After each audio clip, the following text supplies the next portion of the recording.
अनेक जन्मों के हमारे जब भाग्य उदित होते हैं तब कथा श्रवण का सौभाग्य मिलता है। अच्छा, एक और बात, श्रवण करने तो बहुत लोग आ जाते हैं, पर उसको अपने जीवन में उतारना सब नहीं सीख पाते। सबके जीवन में वह भाव उस भांति उतर जाए कि नहीं करना ही है, ये सबके बस की बात नहीं होती। सुनते बहुत लोग हैं पर पालन सब नहीं कर पाते। अच्छा, एक बात बताएं आपको, हमारे द्वारा किए गए भगवद भाव जीवन में उतर रहे हैं, मन में उतर रहे हैं, बुद्धि में उतर रहे हैं, इसका एक प्रमाण स्वप्न में प्राप्त होता है। आप कथा सुनते हैं, सेवा करते हैं, नाम जप करते हैं, और स्वप्न को आप मिथ्या मत मानिएगा। स्वप्न एक ऐसी स्थिति है जिस स्थिति में आप सो जाते हैं और सोने के बाद एक प्रकार से मृतक हो जाते हैं, और मृतक होने के बाद वहां ना गाड़ी है, ना साधन है, ना घर है, ना व्यापार है, ना धन है, सब कुछ आप ही बन जाते हो। आप ही धन बन जाते हो, आप ही गाड़ी बन जाते हो, आप ही सवेरा बन जाते हो, आप ही रात बन जाते हो, आप ही वृक्ष बन जाते हो। ये स्वप्न में दिखने वाली जो दुनिया है, ये है नहीं, ये कौन है? ये हम ही बन जाते हैं वहां जाकर के।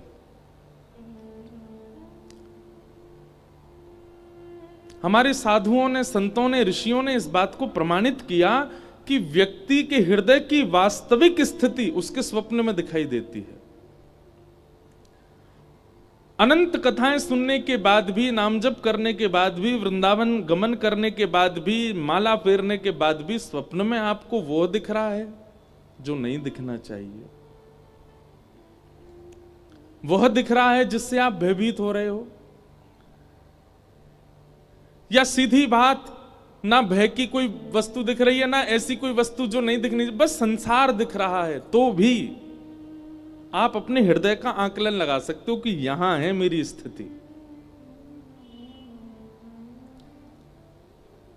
कई ऐसे साधक हुए, वे रात्रि में स्वप्न जो देखते थे ना, उसको अंकित करते थे, कहीं ना कहीं उसको लिखते थे, जो भी उनको स्मृति में याद आया। क्योंकि स्वप्न का एक स्वरूप होता है कि सुबह उठने के एक क्षण बाद ही आप विस्मृत होने लग जाएगा, भूलने लग जाओगे आप।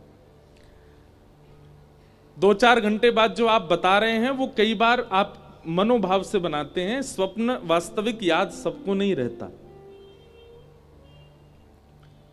पर कहीं ना कहीं हमको अपनी स्थिति पता चल जाती है कि किस तरीके का स्वप्न हम देख रहे हैं। वो हमारी आंतरिक मन की स्थिति दिखाता है।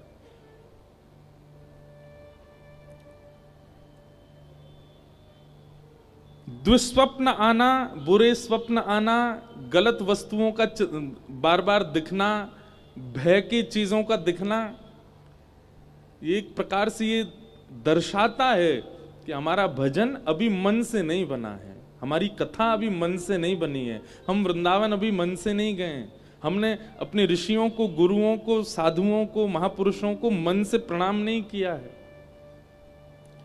2 स्थिति बनेंगी यदि मन से होगा तो, या तो स्वप्न में कुछ दिखेगा ही नहीं, सोओगे तो ठीक सीधे सुबह ही उठोगे, और या फिर दूसरी स्थिति बनेगी कि स्वप्न जब भी देखोगे तो उसमें कोई निकुंज की लीला ही दिखेगी, निकुंज के भाव ही दिखेंगे।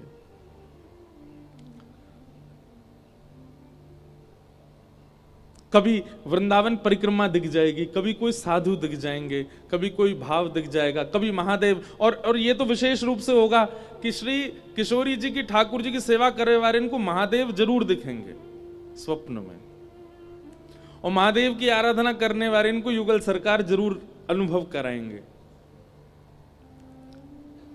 श्री हनुमान जी का नित्य चिंतन करने वालों को श्री राम स्वरूप का दर्शन हो सकता है, मतलब विपरीत प्रेम का आभास होता है चित्त में। पर हमें क्या दिखते हैं? हमें सांप दिख रहे हैं, कोई को ब्याह दिख रहा है, कोई मरो भयो दिख रहा है, अपनों ही ब्याह दिख रहा है, कभी खाते हुए दिख रहे हैं, कभी रोते हुए दिख रहे हैं, कभी भागते हुए दिख रहे हैं। मन की स्थिति आपका स्वप्न बताता है कि आप किस स्थिति में हो, किस स्तर पर आ चुके हो। स्वप्न को मिथ्या मत मानिएगा। उसके लिए क्या करें? तो एक तो वैदिक नियम है जो कि श्रीमद् भागवत ने आज्ञा की है, गजेंद्र मोक्ष का पाठ किया करो। रात्रि शयन से पूर्व हाथ पैर धो करके अगर आप कर सको तो श्री गजेंद्र मोक्ष का पाठ करो। द्विस्वप्न नाश, द्विस्वप्नों का नाश होता है। और या फिर सोने से पहले कथा की कोई लीला, ठाकुर जी की कोई लीला, ठाकुर जी का कोई भाव, उसका दर्शन करो, उसका चिंतन करो और फिर शयन में जाओ।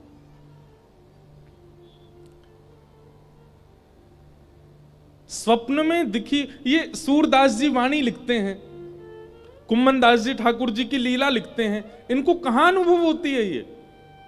या तो स्वप्न में या फिर मानसी में। तो स्वप्न सामान्य नहीं है, स्वप्न स्थिति है आपके भजन की, आपके मन की, आपकी बुद्धि की। आपके विकार कितने नष्ट हो रहे हैं ये आपका स्वप्न बताएगा।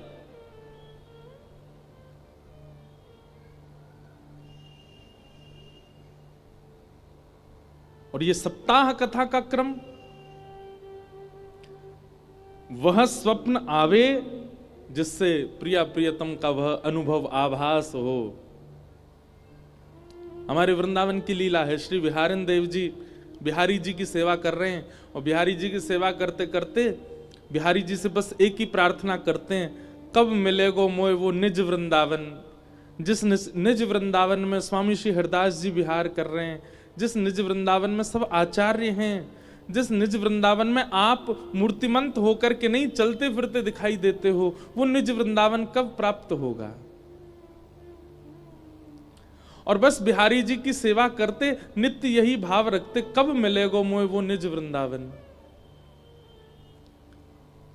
एक दिन यमुना जी के तट पर बिहारी जी का अभी मंगला नहीं हुई है, बिहारी जी का अभी उत्थापन नहीं हुआ, उससे पूर्व स्वयं स्नान के लिए यमुना जी गए। अब देखो कहां कब अनुभूति हो जाए ये भी हम कह नहीं सकते।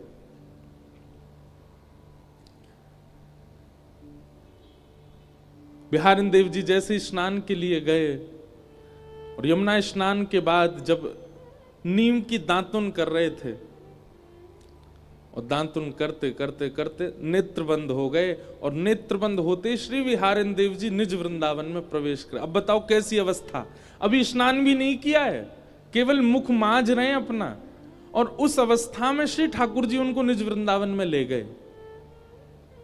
निज वृंदावन में क्या देखा? श्री यमुना जी का जल सामान्य नहीं था, है तो सामान्य, पर जब आचमन लेने के लिए उसमें अंजलि में भरते हैं तो ऐसा लगता है मानो केसर युक्त जल बह रहा हो। एक अद्भुत सुगंधी यमुना जी में से आ रही है। अभी के वृंदावन में हमें यमुना जी के तट पर बालू दिखती है, पर बिहारिन देव जी कह रहे हैं कि निज वृंदावन की यमुना जी की बालू तो मणियों की है, रत्नों की है, हीरों की है, मोतियों की है, अद्भुत चमक है। निज वृंदावन में भक्तों के यूथ झुंड के झुंड एक साथ भ्रमण कर रहे हैं। कहीं से बुलावा आता है, अरे ठाकुर जी वहां विहार कर रहे हैं, सबरे चलो, सब दौड़ करके जा रहे हैं और वहां जाकर के ठाकुर जी को दर्शन कर रहे हैं। तभी कहीं से टेर सुनाई दे, अरे जल्दी केसी घाट आ जाओ, केसी घाट पर श्री लाल जी विराज रहे हैं, सब वहां की ओर दौड़ने लगते हैं। ऐसा निज वृंदावन, उस निज वृंदावन में वे सब आचार्य हैं जिनकी हम चर्चा सुनते हैं। मीराबाई हैं, सूरदास हैं, करमेती बाई हैं, कृष्णदास हैं, सब हैं वहां। और तभी बिहारिन देव जी भ्रमण करते करते ढूंढ रहे हैं कहां है श्यामा श्याम। बिहरत लाल अचानक दिख गए। और कैसे दिखे? यमुना जी की तट है, सघन कुंज है और कुंज में एक दूसरे के गले में गलवैया दिए श्यामा श्याम रमण करते हुए आ रहे हैं। बिहरत लाल बिहारी निदो यमुना जी के तीरे तीरे बिहरत लाल बिहारी ने दो, यमुना जी के तीरे तीरे। इतना अद्भुत दर्शन होता है श्री बिहारिन देव जी को। ठाकुर जी किशोरी जी को देख रहे हैं, किशोरी जी ठाकुर जी को देख रही हैं। किशोरी जी की गुलाबी चुनरी, ठाकुर जी की पीली चुनरी, वो भी नीचे आपस में मिल रहे हैं। ठाकुर जी के नेत्र किशोरी जी के नेत्रन से मिल रहे हैं। ठाकुर जी के कानन के कुंडल किशोरी जी के कानन के कुंडल से मिल रहे हैं। नथ बेसर से मिल रही है। श्रृंगार श्रृंगार से मिल रहे हो है। मानो श्री कृष्ण ही एकमात्र किशोरी जी से नहीं मिल रहे हैं। ठाकुर जी के अंग पर विराजमान जितने भी आभूषण हैं, मानो वे भी सचल हो गए हों। किशोरी जी के आभूषण सचल हो गए हों, आपस में वे भी मिल रहे हैं। एक अद्भुत छटा का दर्शन होता है।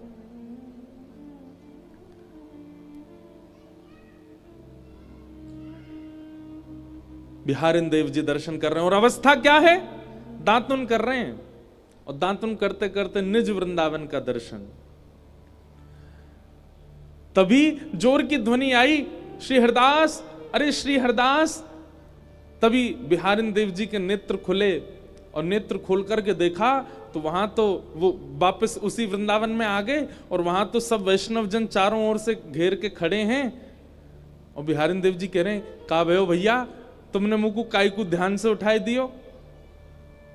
बोले, बिहारिन देव जी आप किस अवस्था में चले गए थे? तब बिहारिन देव जी बताने लगे, मैं इस अवस्था में चला गया, पर आप लोग इतने चिंतित क्यों हैं? तो किसी ने कहा, बोले आपको 3 दिन हो गए यहीं बैठे बैठे और 3 दिन से दांत माज रहे हो, मसूड़ों से रक्त निकल रहा है आपके। और इतना ही नहीं, 3 दिन से बिहारी जी शयन अवस्था में ही हैं। आप यहां बैठे हैं, सेवा ही नहीं हुई वहां ठाकुर जी की।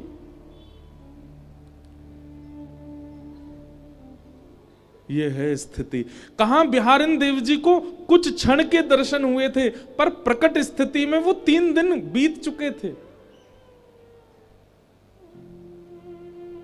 इन अवस्थाओं तक पहुंचना, इन अवस्थाओं तक हम इतनी लंबी अवस्था में, इतनी श्रेष्ठ अवस्था में तो नहीं जा सकते, पर कम से कम रात्रि में जब अपने देह के अभिमान से शून्य होते हैं, विषय विलास से शून्य होते हैं। बंधुओं, एक बात मेरी बहुत ध्यान से सुनिएगा। साधक अगर अपनी निद्रा को पवित्र कर लेना,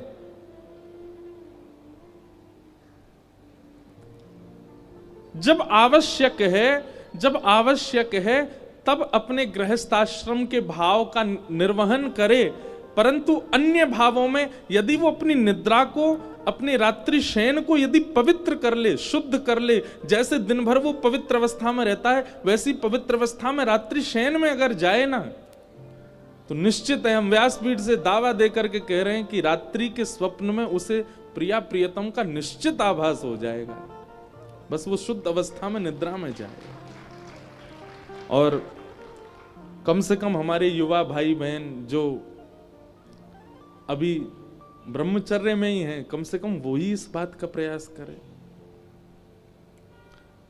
वह चिंतन, वह छवि, हम कई बार बताएं आपको, हम कोई अपनी प्रशंसा के भाव से नहीं करें, कई भाव व्यास मंच से वो निकल आते हैं जो कहीं पढ़े भी नहीं गए हैं। कई बार ऐसा होता है कि कोई पद देखा, कोई लीला देखी, पर वह लीला जितनी लिखी हुई थी उससे अधिक दिखने लग जाती है, अधिक समझ में आने लगती है, अधिक उसका वर्णन आने लगता है। और ये कब संभव होता है? जब कहीं ना कहीं हमारा मानसिक भाव शुद्ध हो, हमारे मन शुद्ध हो। और मन की शुद्धता का एकमात्र उपाय है श्रीमद् भागवत की कथा। यहां ज्ञान के जो कड़वे नीम खिलाए जाते हैं ना, वो कड़वे नीम औषधि हैं, ताकि रसगुल्ला खा सको, ताकि गुलाब जामुन खा सको, ताकि गाजर का हलवा खा सको। खूब नीम खाई होगी तो फिर बाद में कुछ भी मिठास खाओगे तो शुगर लेवल बढ़ने में थोड़ी आसानी कम रहेगी, जल्दी नहीं बढ़ेगा। ठीक वैसे ही ब्रज की लीला, ठाकुर जी की अंतरंग लीला, बाल लीला, ये सब तो मिठास है। सीधे उसके आश्रम में चले जाओगे तो कहीं ना कहीं रोगी बनने की संभावना ज्यादा है। रोगी बनने की संभावना मतलब कहीं ना कहीं वहां दोष दिख जाएगा आपको। लेकिन श्रीमद् भागवत के अनन्य ज्ञान, जहां पर कई भक्तों के चरित्र, कई भाव सुनाए जा रहे हैं, इनका नीम यदि पहले ले लिया होगा तो उस लीला को समझने में और सहजता आ जाएगी। इसलिए भागवत में सीधे लीलाएं नहीं सुनाई जाती, पहले कई भक्तों के चरित्र और कई ज्ञान के प्रसंग सुनाए जाते हैं। तो ऐसी भागवत की कथा हमारे जीवन में आई है। हम उनके आश्रय में रह करके आइए उस स्थिति में पहुंचे कि कभी स्वप्न में ही सही ठाकुर जी का वह साक्षात्कार हो। कल हम लोगों ने महात्म्य सुना, आज से प्रथम स्कंद में प्रवेश करते हैं। श्रीमद् भागवत का प्रथम श्लोक। जन्माद्यस्य यतोऽन्वयादितरतः चार्थेष्वभिज्ञस्वराट् तेने ब्रह्म हृदय आदि कवये मुह्यन्ति यत्सूरयः तेजो वारि मृदां यथा विनिमयो यत्र तृषगो मृषा धाम्ना स्वेन सदा निरस्तकुहकं सत्यं परं धीमहि। धाम्ना स्वेन सदा निरस्तकुहकं सत्यं परम धीमहि। भागवत जी का पहला श्लोक है। जन्माद्यस्य यतोऽन्वयादितरतः। ठाकुर जी कौन है? थोड़ी गूंज कम करो भाई, बहुत गूंज रही है। ठाकुर जी कौन है? जो जन्म आदि से परे हैं, संसार के किसी भी विकार विलास विषय में जिनकी कोई आसक्ति नहीं, आवश्यकता भी नहीं। श्रीमद् भागवत का प्रथम श्लोक जो है ना, इसका ज्ञान परक अर्थ भी है और भाव परक अर्थ भी है, बहुत सारे अर्थ हैं। लेकिन एक बहुत सुंदर अर्थ है, संपूर्ण कृष्ण लीला है पहले ही श्लोक में। जन्माद्यस्य यतोऽन्वयाद् इतरतः। जो ठाकुर जी अपनी मैया के यहां जन्म लेते ही अन्य मैया के पास चले गए, मतलब देवकी के यहां जन्म लेते ही अन्वयाद् इतरतः यशोदा जी के पास चले गए। हमारे पूज्य नाना जी पंडित श्री कृष्णलाल शास्त्री जी, वो इतने सारे भाव कहते थे कि ठाकुर जी गोकुल क्यों गए, ब्रज में क्यों गए, यशोदा के यहां क्यों आए हैं, उसके पीछे कारण कई हैं। पर एक कारण हमारे पूज्य नाना जी बहुत सुंदर बताते थे। वो लाला एक बार कहा भयो, ब्राह्मणन की बात को सत्य करवे के काजे ठाकुर जी गोकुल गए। मैंने की कैसे नाना जी? तो नाना जी हमारे एक प्रसंग सुनाए कि नंद बाबा यशोदा मैया के कोई लाला नाय हतो। तो नंद बाबा ने अपने कुल पुरोहित सांडिल मुनि से कही कि आप हमारे घर एक अनुष्ठान कर दो, जैसे हमारे घर एक लाला है जाए। और हमें लाला की कामना या हमारे नहीं है कि हमारो वंशवर्धन होएगो, हमारो अंतिम संस्कार करेगो, खूब धन कमावेगो, हमारो घर आगे बढ़ावेगो। इन सब कारण से हमें लाला नहीं चाहिए। सांडिल मुनि किस भाव से चाहिए? बोले संतन की सेवा करवे वारो, गैयान की रक्षा करवे वारो, ब्रजवासीन को लाड़ लड़ावे वारो, इन सबन को सेवक एक चाहिए हमको, ऐसी कृपा करो। भाई कल ठीक था तुम्हारा, आज क्या किया है? बहुत गूंज रही है आवाज, हमें ही दो दो आवाज सुनाई दे रही है हमारी। कोई नहीं, आप कथा सुनो।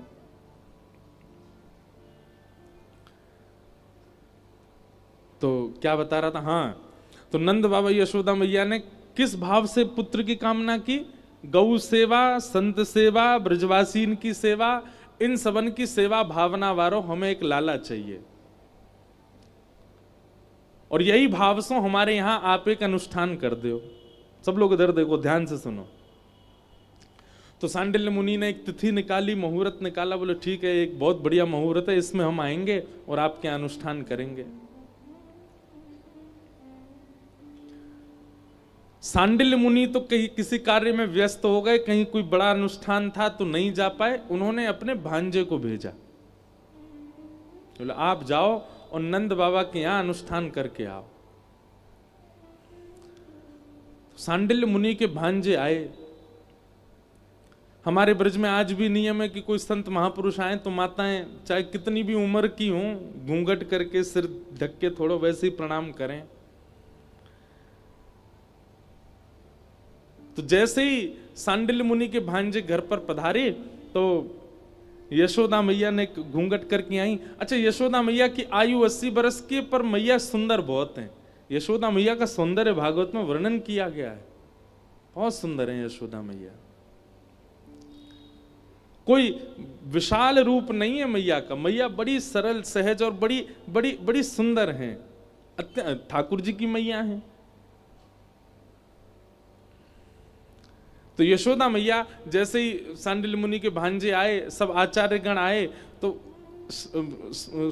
श्रृंगार तो किया ही हतो, उनने घूंघट करके जैसे ही प्रणाम करवे गई तो उनको लगे कि कोई नव विवाहिता कोई कन्या प्रणाम कर रही है, क्योंकि यशोदा मैया ऐसे ना रहे में पूरी सज धज के रहे, खूब बढ़िया सुंदर नूपुर पहन के रहे, करधनी पहने, खूब आभूषण धारण करें, कड़ूला पहने, आदि आदि सब भाव। तो उनको देख करके कहीं ऐसा भाव आया कोई नवेली बहू तो नहीं है। तो ब्राह्मण तो सबको आशीर्वाद देते हैं। जैसे ही यशोदा मैया ने प्रणाम करी तो सब आचार्य ब्राह्मणों ने सोचा कोई नवीन बहू है, तो सबने चर सौभाग्यवती रहो और आपको पुत्र रत्न की प्राप्ति हो, हमारो ऐसा आशीर्वाद। हमारे पूज्य नाना जी कहते, बोले वही दिना ठाकुर जी ने मन बना लियो कि ब्राह्मणन ने आशीर्वाद दियो, अब ब्रह्म वाक्यम जनार्दनम, इनकी वाणी सत्य करवे मुझे जानो ही पड़ेगो। जन्म भले ही देवकी के यहां लिया ठाकुर जी ने। ठाकुर जी ब्रज लीला करना चाहते तो और भी तरीके हो सकते थे, देवकी के संग रह के भी कर सकते थे। यशोदा जी के पास क्यों गए? क्योंकि यशोदा जी को ब्राह्मणों का आशीर्वाद था।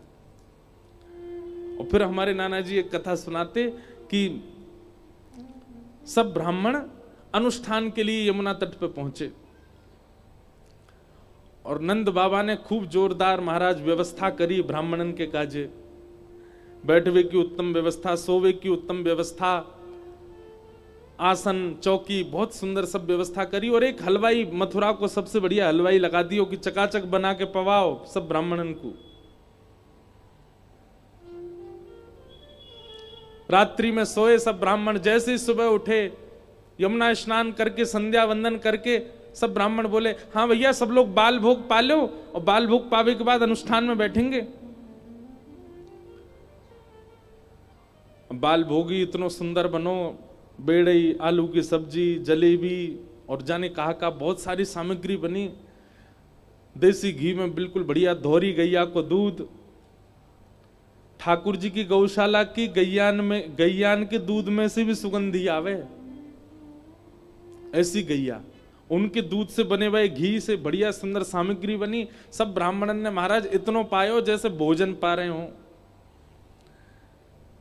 इतनो पायो, चकाचक पेट भर गयो। सब ब्राह्मण जैसे अनुष्ठान में बैठे तो सबन को उबासी आने लगी, कोई की आंख भारी रहने लगी, आपस में एक दूसरे को मुख देखने लगे। बोले कहा करें भैया बहुत पा लियो, अब तो नींद आ रही है।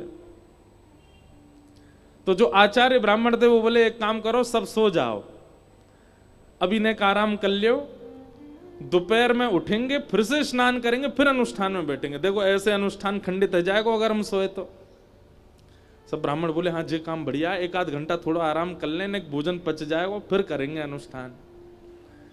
सब ब्राह्मण तान दुपट्टा सो गए। थोड़ी देर बाद जब उठे, स्नान ध्यान करके सब तैयार है करके जैसे ही अपने अपने आसन पर बैठे, सोई रसोईया ने आवाज दे दी, बोले राजभोग तैयार है क्यों, सब ब्राह्मण देवता आ जाओ। सब ब्राह्मण बोले भैया अनुष्ठान तो शुरू है, जान दे ये भोजन पहले शुरू है को है। बोले नेक नेक पालियो, फिर अनुष्ठान बैठ जाइयो। अब जहां नाश्ता भोजन की तरह बना था तो भोजन कैसा बना होगा। सब ब्राह्मण बोले चलो थोड़ी थोड़ी दो दो रोटी पालें फिर करेंगे। जैसे पहुंचे महाराज, जे बड़ी गिलास भर के तो छाछ और सबन को बढ़िया सुंदर सामग्री, 5 प्रकार की सब्जी, 3 प्रकार के मिष्ठान, 3 प्रकार की पूड़ी, मसालेदार पूड़ी अलग, मीठी पूड़ी अलग और सामान्य साधारण पूड़ी अलग। ब्राह्मणन ने प्रेम सो पायो। पावे के बाद आचार्य जी बोले जल्दी जल्दी सबरे हाथ मुंह धो के आओ, बैठो अनुष्ठान में। सबरे हाथ मुंह धो के जैसे अनुष्ठान में बैठे, जोर जोर की डकार लेने लगे, पेट पे हाथ धर के बोले आचार्य जी नेत्र भारी है रहे हैं, हमसे तो बैठो ही नहीं जा रहा, उबासी आ रही है, छाछ और पी गए ऊपर से, छाछ पीने के बाद नींद आवे। ऐसे तो अनुष्ठान खंडित है जाएगा। नंद बाबा के यहां लाला होना चाहिए। आचार्य जी बोले क्या करें, एक काम करो फिर आराम कर ले रहे, आज शाम को और पूरी रात भर अनुष्ठान करेंगे। आज शाम को कोई प्रसाद नहीं पावेगो भैया, रसोईया तक के तो हल्को हल्को अल्प आहार बनावेगो। ब्राह्मण बोले भैया शाम को खिचड़ी बना दियो बस। और सबरे ब्राह्मण फिर सोवे चले गए, फिर आराम कियो। पूरे दिना महाराज चकाचक नेत्र बंद करके, और सब ब्राह्मण जब प्रेम से प्रसाद पामे और सोवे जामे तो सोते सोते सबरे ब्राह्मण एक साथ प्रार्थना करें, हे विधाता जहां नंद बाबा ने ऐसी जोर की व्यवस्था करी है, ऐसा प्रेम लुटाए रहो, ऐसा आनंद करा रहो ब्राह्मणन को, हे विधाता याकू या तो लाला दे दियो और लाला ना देना हो तो तू ही लाला बन के आ जाइयो। सब ब्राह्मण एक साथ ठाकुर जी से प्रार्थना करें। रात्रि को सबरे उठे, स्नान ध्यान करके संध्या वंदन करके बोले हाँ भाई थोड़ी थोड़ी खिचड़ी खा लो, फिर बैठे अनुष्ठान में। और खिचड़ी खावे गए तो वो खिचड़ी भी ऐसी वैसी नहीं बनी, बहुत जोरदार बनी। और खिचड़ी में ही इतने मेवा, बादाम ले, केसर ले, पिस्ता ले, काजू ले, किशमिश ले, और जे देसी घी ऊपर डाल डाल करके जे बढ़िया खिचड़ी। राधा वल्लभ जी में खिचड़ी प्रारंभ होने वाली होगी और है गई होगी पता नहीं, शीतकाल में होती, क्या जोरदार 2 बजे से भट्टी चालू होती है रात्रि में। और मंगला दर्शन होने के बाद खिचड़ी का प्रसाद मिलता। पूरे ब्रह्मांड में ऐसी खिचड़ी नहीं मिलती। हमें तो ऐसा विश्वास है कि श्री राधा वल्लभ जी में जब खिचड़ी भोग बटता है ना, सुबह मंगला में दर्शनार्थी में गौरते गौर करियो, है सके ब्रह्माऊ आते हो, शंकर जी भी आते हो, वह खिचड़ी को पावे, ऐसी कहीं ना मिल सके ऐसी प्रसादी। ब्राह्मणन ने पेट भर के खिचड़ी पाई ली। अब जोरदार खिचड़ी पा करके जैसे अनुष्ठान करवे बैठे, 1-8 घंटा तो अनुष्ठान है गयो, लेकिन वह के बाद आचार्य जी ने नेत्र खोल के सब ब्राह्मण देखे तो कोई उबासी ले रहो, कोई नींद आ रही। बोले खिचड़ी में ही इतने मेवा है कि वैसे ही आलस से आ गए। आचार्य जी बोले ऐसे तो अनुष्ठान होगो नहीं भैया, तुम लोग एक दिन तो पूरा निकार दियो, नंद बाबा के बालक कैसे होएगो। सब ब्राह्मण विधाता से प्रार्थना करें, हे विधाता हमारो अनुष्ठान अभी प्रारंभ ही नहीं भयो है, केवल भोजन को अनुष्ठान चल लो है, लेकिन यहाँ नंद बाबा ने सब ब्राह्मणन को इतना प्रसन्न कर दियो है। नंद बाबा के घर एक सुंदर सो जो ब्राह्मण की सेवा करे, बालकन की सेवा करे, गौवन की सेवा करे, विश्व की सेवा करे, ब्रज को नाम ऊंचो करे, ऐसा बालक दे दिए। हमारे पूज्य नाना जी कहते उन ब्राह्मणों के प्रेम भरे ठाकुर जी की प्रार्थना से श्री ठाकुर जी इतने रीझ गए। जन्मे ब्रज में आए देवकी मैया के यहां, चाहते तो सारी लीला का विस्तार वहीं कर सकते थे, लेकिन ब्राह्मणों की वाणी को सत्य करने के लिए ठाकुर जी यशोदा जी के पास आए, नंद बाबा के पास आए और 11 वर्ष 56 दिन तक उन्हीं के लाला बन के रहे। केवल ब्राह्मणों की प्रसन्नता। आज के लोग भूल गए, ब्रह्मदेव प्रसन्न नहीं होंगे कैसे काम बनेगा। जिन ब्राह्मणों के लिए ठाकुर जी ने क्या नहीं किया। अब यहां कोई हमको ये मत समझ लेना कि हम जात पात के पक्ष धरे, नहीं, यहां वो बात नहीं है। भाई हमको एक बात बताइए, सुबह उठ के माता पिता के पैर छूने चाहिए, ये कौन कहता है? शास्त्र कहते हैं, लेकिन हमको किसने बताया? ब्राह्मणों ने बताया। ब्याह में फेरे ऐसे होंगे, ब्याह में इतना दान करना चाहिए, ब्याह में कन्यादान के रिवाज ऐसे होते हैं। कौन बताता है? ब्राह्मण बताते हैं। यज्ञोपवीत संस्कार, नामकरण संस्कार सब कौन बताते हैं? ब्राह्मण बताते हैं। कहां तक कहें, हमारे जाने के बाद हमारे देह तक का संस्कार भी ब्राह्मण करवाते हैं। वो सदा से हमारे गुरु रहे हैं, हमारे पथ प्रदर्शक रहे हैं। अब उनको भी हम लोगों ने केवल कर्मचारी के भांति देख लिया है। कैसे ठाकुर जी प्रसन्न हो जाएंगे? हमारी बात सत्य मानिएगा। हमने कई संतों के चरित्र देखे, कई भक्तों के चरित्र देखे, केवल ब्राह्मणों को प्रसन्न करने के एक जिम्मेवारी ले ले, केवल वैष्णवों को प्रसन्न करने की जिम्मेवारी ले ले, संतों को आनंद कराने की जिम्मेवारी ले, ना करे जप, ना करे तप, ना करे साधन, केवल ये मन में भाव रख ले, मेरे सामने ब्रजवासी आ गए, वैष्णव आ गए, ब्राह्मण आ गए, उनको खूब प्रसन्न रखना है। इसी मात्र से ठाकुर जी प्रसन्न हो जाएंगे। पर निंदा ब्रजवासियों की कर रहे हैं, ब्राह्मणों को बिल्कुल ओछा समझ रहे हैं, किसी संत महापुरुष साधु की कभी सम्मान नहीं करते हैं। और हम चाह रहे हैं कि हमारे भजन बल से ठाकुर जी मिल जाएं, कभी नहीं मिल सकते। गिरधर जब अपनों कर जाने, ठाकुर जी अपनाते हैं, कब जानो? ताको मन भगतन की सेवा, संत चरण रज सदा लुभाने, संतन में मति संतन में गति, हरिजन संगे हरि उर आने, गिरधर जब अपनों कर जाने। तो जन्माद्यस्य यतोन्वयाद इतरतः, भगवान जन्म लेते ही अपनी वास्तविक मैया से नेक दूर चले गए दूसरी मैया के पास। कौन? यशोदा जी। वहां क्या किया? चार थे स्वविज्ञ स्वराट, अविज्ञ हैं, अनविज्ञ नहीं है, सब जानते हैं। रूप बदल के पूतना आई, तृणावर्त आया, जितने राक्षस आए सबको ठाकुर जी पहचान गए। भगवान सब जानते हैं, कौन कितने पानी में, कौन कितने भाव में, कौन कितनी श्रद्धा में, ठाकुर जी को सब पता है। कई बार हमारा आडंबर प्रधान होता है दूसरों को दिखाने के लिए, पर ठाकुर जी जानते हैं कि कौन वास्तविक है, कौन किस भाव में है। राधा वल्लभ जी, बिहारी जी के मंदिर में सबसे पीछे खड़ा हुआ व्यक्ति यदि भाव वाला है तो श्री राधा वल्लभ जी उसी को देख रहे हैं। और सबसे आगे वालों अगर आडंबर में है तो ठाकुर जी की दृष्टि वहां पे ना पड़ रही है। ठाकुर जी सब जानते हैं। इसलिए हम एक बात कहते हैं, आडंबर का स्वभाव संसार में रखो, कहीं भी वैदिक दैविक स्थान में जाओ ना, वहां 2 मिनट के लिए जितनी देर दर्शन कर रहे हो अपने समस्त भावों को विश्राम दो, जैसे हो वैसे बन जाओ। ठाकुर जी के आगे तो वैसे प्रस्तुत हो जाओ जैसे हो। अब वैद्य के पास गए, वैद्य से जाके कहा मेरे सिर में दर्द हो रहा है, डॉक्टर से कहा सिर में दर्द हो रहा है, सिर दर्द की दवाई दे दी लेकिन आप ठीक ही नहीं हो रहे। डॉक्टर ने कहा दवाई तो हमने ठीक दी, तुम ठीक क्यों नहीं हो रहे? कमर में भी दर्द था, घुटने में भी दर्द है, पर हमने बताया नहीं। तो भगवान डॉक्टर कहेंगे फिर कैसे समझूंगा मैं, नहीं बताओगे तो। ठीक वैसे ही ठाकुर जी को जब तक ये प्रस्तुत नहीं करेंगे कि हमारे अंदर अवगुण कितने हैं, ठाकुर जी उनको सगुण बनाएंगे कैसे? हम तो इस बात के पक्षधर हैं कि ठाकुर जी के सन्मुख पहुंच करके अपने समस्त अवगुणों का बखान करो। हम ऐसे हैं, अब देख लो नाथ हम पर क्या कृपा करनी है, हम पर क्या दया करनी है, हम ऐसे हैं।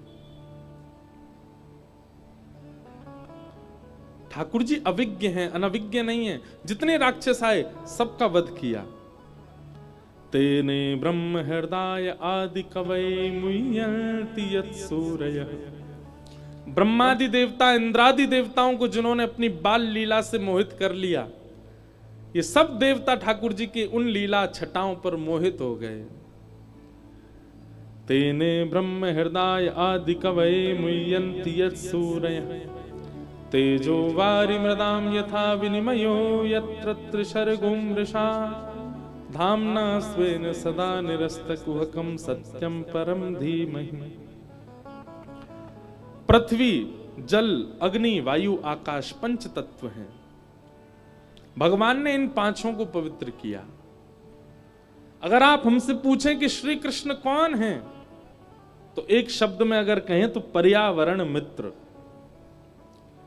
ठाकुर जी पर्यावरण से बहुत प्रेम करते हैं और मानव बिल्कुल उल्टा ही है। कभी भी सुन लो, ठाकुर जी कहां मिलेंगे? सघन कुंज में मिलेंगे। ठाकुर जी कहां मिलेंगे? पर्वत के पास मिलेंगे। ठाकुर जी कहां मिलेंगे? वृक्ष के ऊपर मिलेंगे। ठाकुर जी कहां मिलेंगे? यमुना जी के तट पे मिलेंगे। ठाकुर जी कहां मिलेंगे? बोले रज में लोटे भय मिलेंगे। ये सब क्या है? ये पर्यावरण है, ये प्रकृति है। ये बात भी याद रखिए, प्रकृति के प्रति जिसके चित्त में कोई भावना नहीं है, उससे भी ठाकुर जी बहुत दूर हैं। भाई, हमें जिससे मिलना होता है ना, जिसको पाना होता है, हम उसके जैसा बनने का प्रयास करते हैं, उसकी प्रिय वस्तुओं को अपना प्रिय बनाते हैं।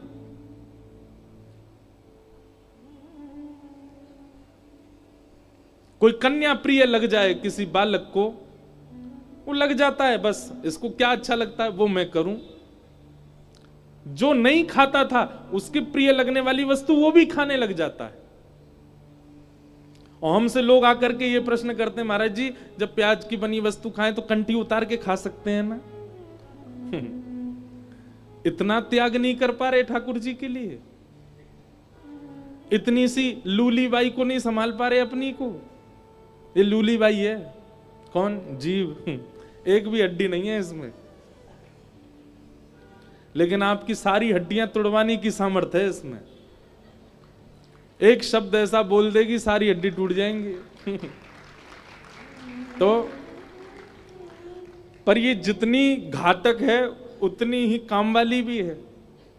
अगर इसको किसी ने संभाल लिया, श्रीमद् भागवत कहती हैं जितम सर्वम जिते रसे, वो पूरे विश्व को जीत लेगा जो अपनी रसना को जीत ले, जो अपनी जीव को जीत ले। अब जीव को जीतने का मतलब केवल रसों को जीतना ही नहीं होता, केवल उसके चटोरेपन को जीतना ही नहीं होता, उस जिह्वा को भगवद आश्रय कराना भी एक प्रकार से जिह्वा को जीतना है।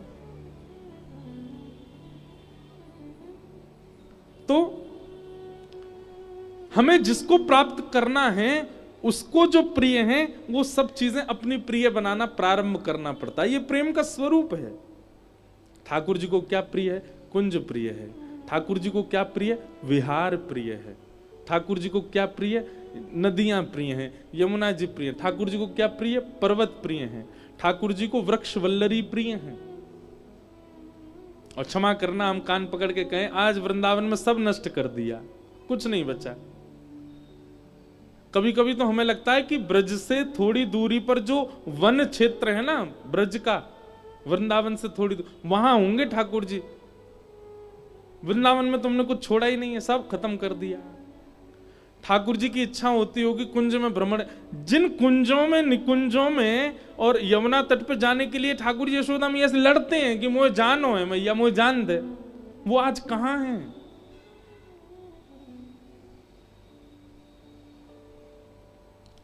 अब हम तो केवल प्रवचन कर सकते हैं, हमारे कहने से कुछ बदलाव तो वृंदावन में होने वाला है नहीं। श्री यमुना जी, हम अपनी बात कर रहे हैं, हमको ही कितने दिन हो गए होंगे आचमन किए हुए। आचमन किए हुए मतलब एक पूरे पात्र में भर के यमुना जल नहीं पिया होगा कितने दिनों से। अभी स्नान पूर्णिमा थी ना इस वर्ष की, तो मैं उत्तराखंड के एक स्थान है कटा पत्थर, श्री यमुना जी पृथ्वी पर सबसे पहले वहीं आती हैं हिमालय से होती हुई, वहां से जल लेकर के गया श्री गिरधर लाल जी के अभिषेक के लिए। और कहीं वही वृंदावन में, जिस वृंदावन में ठाकुर जी यमुना में स्नान करते हैं, यमुना में आनंद करते हैं। पूरी दुनिया सबके लिए लड़ रही है, पर हम वैष्णव तिलकधारी कंठीधारी, हम कम से कम वृंदावन के काजे कछु कर लें। रज माथे से लगा करके श्री राधा गा करके किशोरी जी प्रसन्न तो हो जाएंगी, पर मिलेंगी तभी जब ब्रज के लिए कुछ करें, ब्रज भाव के लिए कुछ करें। तो श्री कृष्ण कौन है? पर्यावरण मित्र। और आपको यदि उनकी प्राप्ति करनी है तो आप पर्यावरण मित्र बनो। रज से, नुकुंज से, कुंज से, वृक्ष से, नदियों से, पहाड़ों से, इनसे प्रीति हो आपकी, ठाकुर जी मिलेंगे। हम एक बात कहते हैं, वृंदावन में कभी ठाकुर जी मिलवे को मन बनाएंगे ना, या तो यमुना तट पे मिलेंगे या श्री गिरिराज जी की तलेटी में मिलेंगे। ये दो स्थान ऐसे हैं जहां ठाकुर जी प्रत्यक्ष विराज रहे हैं, जहां ठाकुर जी प्रत्यक्ष अनुभव कराएंगे अपना।